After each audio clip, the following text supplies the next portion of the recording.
மத்தேயு 14ஆம் அதிகாரம். அக்காலத்தில் கார்பங்கு தேசாதிபதியாகிய ஏரோது இயேசுவின் கீர்த்தியை கேள்விப்பட்டு தன் ஊழியக்காரரை நோக்கி, இவன் யோவான் ஸ்நானன், இவன் மருத்தோரிலிருந்து எழுந்தான், ஆகையால் இவனிடத்தில் பலத்த செய்கைகள் விளங்குகிறது என்றான்.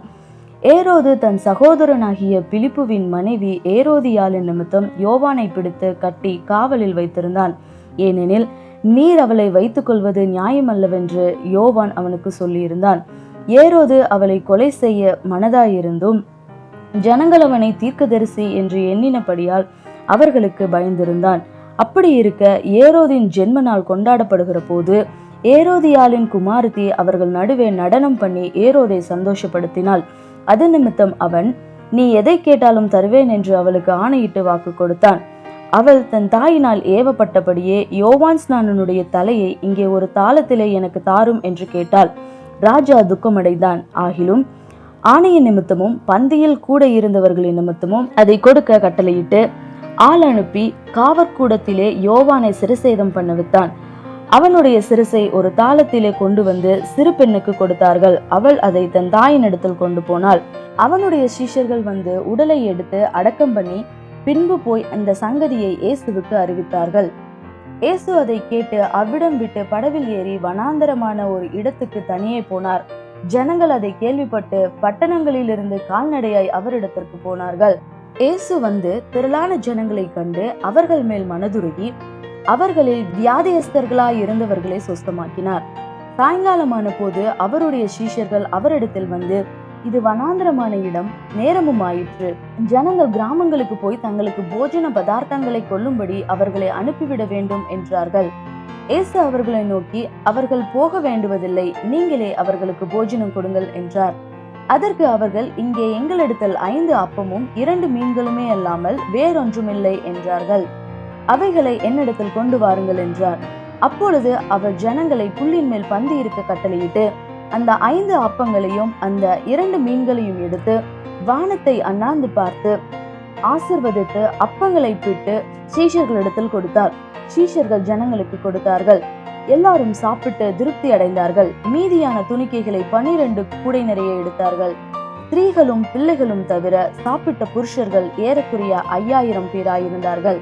இயேசு ஜனங்களை அனுப்பிவிடுகையில் தம்முடைய சீஷர்கள் படவில் ஏறி தமக்கு முன்னே அக்கறைக்கு போகும்படி அவர்களை துரிதப்படுத்தினார். அவர் ஜனங்களை அனுப்பிவிட்ட பின்பு தனித்து ஜெபம் பண்ண ஒரு மலையின் மேல் ஏறி சாயங்காலமான போது அங்கே தனிமையாயிருந்தார். அதற்குள்ளாக படவு நடுக்கடலிலே சேர்ந்து எதிர்காற்றாய் இருந்தபடியால் அலைகளால் அலைவுபட்டது. இரவின் 4ஆம் ஜாமத்திலே இயேசு கடலின் மேல் நடந்து அவர்களிடத்திற்கு வந்தார். அவர் கடலின் மேல் நடக்கிறதை சீஷர்கள் கண்டு கலக்கமடைந்து ஆவேசம் என்று சொல்லி பயத்தினால் அலறினார்கள். உடனே இயேசு அவர்களுடனே பேசி, திடன் கொள்ளுங்கள், நான் தான், பயப்படாதிருங்கள் என்றார்.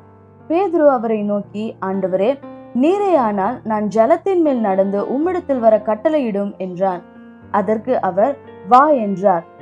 அப்பொழுது பேதுரு படவை விட்டிறங்கி இயேசுவிடத்தில் போக ஜலத்தின் மேல் நடந்தான். காற்று பலமாயிருந்ததை கண்டு பயந்து அமிழ்ந்து போகையில், ஆண்டவரே, என்னை ரட்சியும் என்று கூப்பிட்டான். உடனே இயேசு கையை நீட்டி அவனை பிடித்து, அற்ப விசுவாசியே, ஏன் சந்தேகப்பட்டாய் என்றார். அவர்கள் படவில் ஏறின உடனே காற்று அமர்ந்தது. அப்பொழுது படவில் உள்ளவர்கள் வந்து, மெய்யாகவே நீர் தேவனுடைய குமாரன் என்று சொல்லி அவரை பணிந்து கொண்டார்கள். பின்பு அவர்கள் கடலை கடந்து கெனசரேத்து நாட்டில் சேர்ந்தார்கள். அவ்விடத்து மனுஷர் அவரை இன்னார் என்று அறிந்து சுற்றுப்புறமெங்கும் செய்தி அனுப்பி பிணியாளிகள் எல்லாரையும் அவரிடத்தில் கொண்டு வந்து அவருடைய வஸ்திரத்தின் ஓரத்தையாகிலும் அவர்கள் தொடும்படி உத்தரவாக வேண்டும் என்று அவரை வேண்டிக் கொண்டார்கள். தொட்ட யாவரும் சொஸ்தமானார்கள். ஜெபம் பண்ணலாம். அன்புள்ள இயேசப்பா, அருமையான இந்த காலை வேலைக்காக ஸ்தோத்திரிக்கிறோம். இந்த நாள்ல நாங்க வேதத்தை வாசிக்க தேவரீர் எங்களுக்கு உதவி செய்ததற்காக உமக்கு நாங்க நன்றி செலுத்துகிறோம். எங்களுடைய அன்றாட வேலையில உம்மோடு கூட உம்முடைய வார்த்தையை நாங்க வாசிக்கவும் அதை தியானிக்கவும் நீர் எங்களுக்கு என்று கொடுத்திருக்கிற இந்த வாய்ப்புக்காக, ஆண்டவரே, இந்த நேரத்திற்காக நாங்க நன்றி செலுத்துகிறோம். இந்த நேரத்துல எங்களோடு இணைந்திருக்கிற, இதை மீண்டுமாய் கேட்கிற, ஒருவேளை நேரம் தவறி கேட்கிற, மற்ற நேரத்துல கேட்கிற ஒவ்வொருவருக்காகவும் நாங்க ஜெபிக்கிறோம். கர்த்தாவே, ஒவ்வொருவரையும் நீங்க ஆசீர்வதிங்க. ஆண்டவரே, நாங்க வாசிக்கிற இந்த வேதத்தின் வழியா, இந்த வார்த்தையின் வழியா உம்முடைய சுகம், உம்முடைய ஆசீர்வாதம், ஆண்டவரே, உம்மீது எங்களுக்கு இருக்கிற விசுவாசம் பெருகட்டும். ஆண்டவரே, அப்பா எங்களால ஆண்டவரே ஒவ்வொரு நாளும் இந்த வசனங்கள் கிரியை செய்யும்படியாக, ஆண்டவரே நாங்க அத தியானிக்கும்படியாக, உம்மை இன்னும் அறிந்து கிட்டு சேரும்படியாக எங்களுக்கு இது உதவியா இருக்க தேவரீர் உதவி செய்யுங்க. உம்முடைய சமூகத்துல எங்களை நாங்கள் ஒப்புக் கொடுக்கிறோம்ப்பா. இந்த நாள் முழுவதும் நீர் பொறுப்பெடுத்துக் கொள்ளுங்க. ஆண்டவரே நாங்க வாசிச்சோம் உம்முடைய வஸ்திரத்தின் ஓரத்தை தொட்டவங்க கூட சுகமானாங்கன்னு சொல்லி ஆண்டவரே. இந்த நாள்லயும் ஆண்டவரே எங்களுடைய பலவீனங்களை நீங்க மாற்றி சுகப்படுத்தும்படியாக நாங்க ஜெபிக்கிறோம். ஆண்டவரே அப்பா நாங்க ஜெபிக்கிற ஒவ்வொரு காரியத்தையும் கர்த்தர் நீர் எங்களுக்கு உதவி செய்யும்படியாக உங்க கரத்துல நாங்கள் ஒப்புக் கொடுக்கிறோம்ப்பா. இந்த நாளின் மற்ற எல்லா காரியத்தையும் பொறுப்பெடுத்துக் கொள்ளுங்க. எங்க வேலையை ஆசீர்வதிங்க. எங்களுடைய பிள்ளைகளை ஆசீர்வதிங்க. படிக்கிற பிள்ளைகளுக்கு நல்ல ஞானத்தை கொடுங்க. இப்படி எல்லாவற்றையும் நீர் பொறுப்பெடுத்து வழி நடத்தும்படியாக உங்களுடைய சமூகத்தில் ஒப்புக் கொடுக்கிறோம். இயேசுவின் மூலம் ஜெபிக்கிறோம். ஜீவனுள்ள நல்ல பிதாவே. ஆமென். ஆமென்.